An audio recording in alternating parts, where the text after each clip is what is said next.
The brain is not built for truth. It is built for survival. And survival doesn't care if you understand what's happening.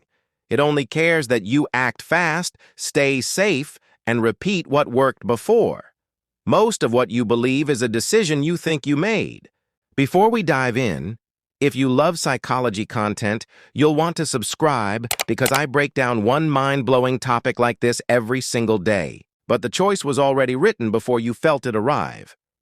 Confirmation. Bias. The brain filters reality before you see it. It decides what matters, what doesn't, what stays, what vanishes. People collect evidence not to learn, but to prove what they already believe. Someone afraid of crime sees danger in every headline. Someone in love ignores every warning. The mind curates its own version of the world and calls it the truth. The mechanism is rooted in pattern recognition. The brain tags information as relevant or irrelevant within milliseconds. Familiar ideas get labeled safe. Contradictory ideas get labeled threat. Safe ideas pass through. Threats get filtered out. At first, it feels like clarity, like finally seeing the pattern no one else can see. The world starts to make sense. Every article, every conversation, every random event seems to confirm what you suspected all along. At the peak, it becomes certainty. Not opinion, certainty. The evidence piles up. The pattern hardens. Doubt feels impossible. The mind mistakes repetition for validation. But the illusion is in the selection. The brain wasn't showing you reality. It was showing you a curated feed. Everything that contradicted the belief was dismissed before it reached awareness. Over time, the filter tightens. The world becomes smaller. The loop becomes stronger.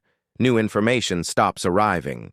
The mind begins operating inside a closed system, repeating the same conclusions with greater confidence. Each repetition strengthens the neural pathway. The belief becomes automatic, reflexive, unchallengeable. The brain rewires itself around the story it chose to protect. You didn't change your mind. Your mind changed what it let you see. Anchoring effect. The brain uses shortcuts to make decisions quickly. One of the most powerful shortcuts is the first number it hears. People negotiate prices, estimate value, judge fairness. In every case, the first number mentioned becomes the reference point. A car listed at $30,000 feels reasonable at $25,000. The same car listed at $20,000 feels expensive at $25,000. The object didn't change. The anchor did. The mechanism happens in the prefrontal cortex during value assessment. When the brain lacks information, it grabs the nearest reference and treats it as truth. That reference becomes the baseline. Every other number is judged relative to it. At first, the anchor feels neutral, just a starting point, just context. It doesn't seem to influence the decision. The person believes they are thinking independently. At the peak, the anchor dominates. Even when new information arrives, the brain adjusts from the anchor rather than recalculating from scratch. A salary negotiation starts at $60,000. The final offer is $70,000. It feels like a win, but the market rate was $85,000. The anchor created a ceiling disguised as progress. The illusion is in the invisibility. The brain never announces that it's using an anchor. The person experiences the decision as rational, informed, and autonomous. Over time, anchors accumulate. Every price tag, every expectation, every standard becomes a reference point. The brain builds a map of the world based on the first things it heard, not the most accurate things. The loop tightens because people defend their anchors. Once a belief or valuation is set, contradicting it feels like admitting availability. Mistake. Heuristic. So the brain adjusts around the anchor instead of replacing risk by memory. The first number you hear becomes the boundary of something is easy to remember. The brain treats it as common. If it's hard to remember, the brain treats it as rare. People fear plane crashes more than car accidents. They worry about stranger danger more than household injuries. The actual statistics don't matter. What matters is how quickly the brain can recall an example. The mechanism relies on retrieval fluency. The easier it is to bring a memory to mind, the more the brain weights it. Vivid events, recent events, emotional events, all of them get stored with stronger encoding. When the brain searches for probability, it counts memories instead of data. At first, it feels like awareness, like staying informed. Someone reads about a shark attack and becomes cautious at the beach. It feels like smart risk assessment. At the peak, the memory replaces the reality. The person doesn't just remember the event, they start to believe the event represents a pattern. One story becomes a trend. One tragedy becomes an epidemic. The brain stops distinguishing between frequency and salience, but the illusion is in the sample size. The brain is not surveying all possible outcomes. It is surveying what it happened to notice. The loudest memories win. The quiet ones disappear. Over time, the bias compounds. Media amplifies rare events. Social feeds surface outrage. The brain is fed a distorted data set and mistakes it for the world. Fear grows. Caution spreads. The map diverges further from the territory. Each recalled memory strengthens the pathway. The bias becomes a lens. The person begins to navigate life based not on likelihood, but on what they can most easily imagine going wrong. What you remember most clearly is not what happens most often. Sunk cost fallacy. The brain hates waste. It treats past investment as a reason to continue, even when continuing guarantees more loss. People stay in bad relationships because they've already spent years. They finish movies they hate because they already bought the ticket. They hold losing stocks because selling feels like admitting failure. The resource is gone, but the brain doesn't see it that way. The mechanism is tied to loss aversion. The pain of losing something is psychologically twice as strong as the pleasure of gaining something. Quick reminder, if this is making sense, hit that like button and subscribe. It helps more people discover these insights. When the brain detects a loss, it searches for a way to recover it. Continuing the same path feels like the only way to not waste what was already spent. At first, it feels like commitment, like resilience. The person tells themselves they're not a quitter. They're seeing it through. The investment justifies the persistence. At the peak, the logic inverts. The decision is no longer about the future. It's about the past. The question isn't, will this work? It's, how much have I already put in? The cost becomes the reason. The outcome becomes secondary. But the illusion is in the framing. The past investment is gone regardless of what happens next. The only real question is whether the future path leads somewhere worth going. The brain refuses to ask that question. Over time, the sunk cost grows.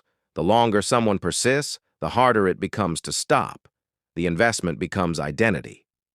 Quitting feels like erasing the person they've been. The trap tightens with every day spent inside it. Each continued step reinforces the belief that stopping would mean all previous steps were wasted. The brain builds a narrative where persistence equals meaning. The cost becomes the proof that it mattered. What you've already lost is not a reason to lose more. Dunning-Kruger Effect. The brain measures competence with the same tool it uses to perform the skill. This creates a blind spot. People who know the least often feel the most confident. A beginner finishes one tutorial and believes they understand the field. An amateur reads one article and argues with experts. The gap between skill and perception grows largest at the bottom. The mechanism is rooted in metacognition. Knowing what you don't know requires the very expertise you lack. A novice doesn't have the framework to recognize complexity. They see the surface, mistake it for the whole, and feel capable. At first, it feels like competence, like natural talent. The person solves a few simple problems and assumes the rest will be just as easy. Confidence builds quickly. At the peak, ignorance becomes certainty. The person doesn't just feel confident, they feel correct. They dismiss criticism as jealousy or gatekeeping. They double down when challenged. The less they know, the less they doubt. But the illusion is in the missing feedback. The brain can't detect errors it doesn't understand are errors. The novice makes mistakes and doesn't see them. They move forward believing they succeeded. Over time, experience begins to reveal complexity. The confidence curve inverts. Those who learn more start to see how much they missed. Doubt arrives late, but only for those who continue. Many stop before that point, frozen in the certainty of the beginning. The loop is invisible from the inside. The brain uses confidence as a proxy for accuracy. High confidence feels like proof, and the feeling is strongest in those least equipped to evaluate it. The less you know, the less you know you don't know. Mere exposure effect. The brain learns to prefer what it sees repeatedly, not because it's better, because it's familiar. People grow to like songs they hated at first. They trust brands they've seen 100 times. They vote for names they recognize. The object doesn't change. The exposure does. The mechanism operates below conscious awareness. The brain tracks frequency. Each exposure reduces the cognitive load required to process the stimulus. Familiar things feel easier. Easier things feel safer. Safer things feel better. At first, the preference feels random. A song grows on you. A logo starts to feel reliable. There's no moment of decision, just a gradual shift in feeling. At the peak, familiarity becomes trust. The person doesn't remember why they like it. They just do. The repetition erased the need for a reason. The preference feels intrinsic, like taste, like instinct. But the illusion is in the origin. The brain didn't evaluate quality. It counted appearances. The preference wasn't earned. It was installed through repetition. Over time, the effect compounds. Every ad, every repeat. Quick reminder, if this is making sense, hit that like button and subscribe. It helps more people discover these insights. Repeated phrase, every face seen twice builds a subtle bias. The brain begins favoring the familiar over the novel, the repeated over the rare, the known over the better. Each exposure strengthens the association. The pathway deepens. The preference becomes automatic. The person defends the choice without remembering that the choice was made for them through repetition. What you see the most becomes what you trust the most. Spotlight effect. The brain assumes others are watching, judging, remembering. They are not. People agonize over a stain on their shirt, a stumble in their speech, a mistake in a meeting. They replay the moment for days. They imagine everyone else doing the same. But everyone else is inside their own spotlight, worrying about their own performance. The mechanism is a byproduct of self-awareness. The brain monitors the self constantly.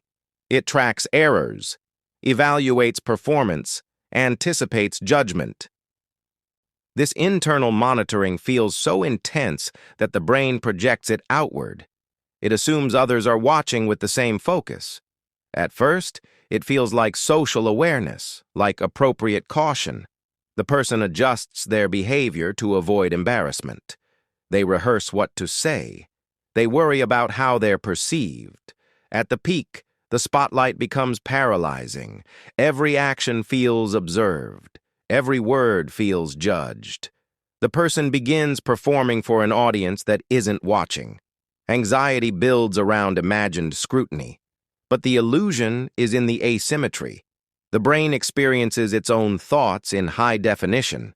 It experiences others' thoughts not at all. So it fills the gap with projection. It assumes others care as much as it does. Over time, the fear of judgment outweighs the reality of indifference. The person begins avoiding situations not because they're dangerous, but because they feel exposed. The spotlight becomes a cage. Each avoided moment reinforces the belief that visibility equals vulnerability. The brain learns that hiding feels safer. The loop tightens. The world shrinks. The person retreats further into the illusion that everyone is watching. No one is paying as much attention to you as you are.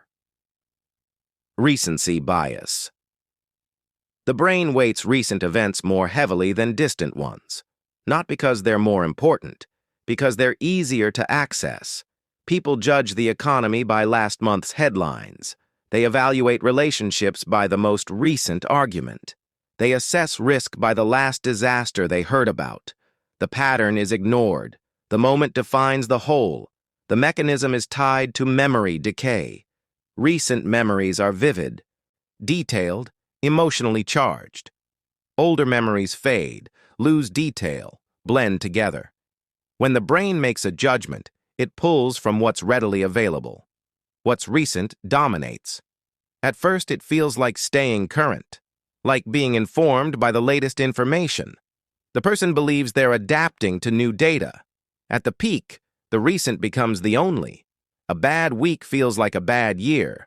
A good day erases months of struggle. The brain loses perspective. The timeline compresses. The present moment becomes the definition of reality. But the illusion is in the scope. The brain isn't surveying the full pattern. It's reacting to the last data point. One event becomes the trend. One experience becomes the standard. Over time, decisions become reactive. The person swings between extremes based on whatever happened most recently. Strategy is replaced by reflex. The long view disappears. Each recent event resets the baseline. The brain doesn't average, it replaces. The most recent impression becomes the truth. The past fades. The pattern is lost. The last thing you saw becomes the way things are. The brain is not trying to deceive you. It is trying to keep you alive. And survival does not require accuracy. It requires speed, certainty, action. Every shortcut, every bias, every invisible mechanism exists because it worked. Not because it was true, because it was fast enough to keep the species moving forward. The cost is clarity. The cost is control. The cost is knowing that most of what feels like choice is pattern. Most of what feels like truth is familiarity. Most of what feels like you is a process that started long before you arrived. The brain runs the show. You just happen to be watching, so now you understand why your brain sabotages you. But here's the thing. Knowing isn't enough. In my next video, I'm revealing the exact system I use to rewire these patterns. You won't want to miss it. Hit subscribe, drop a comment with your biggest takeaway, and I'll see you tomorrow at 6 p.m.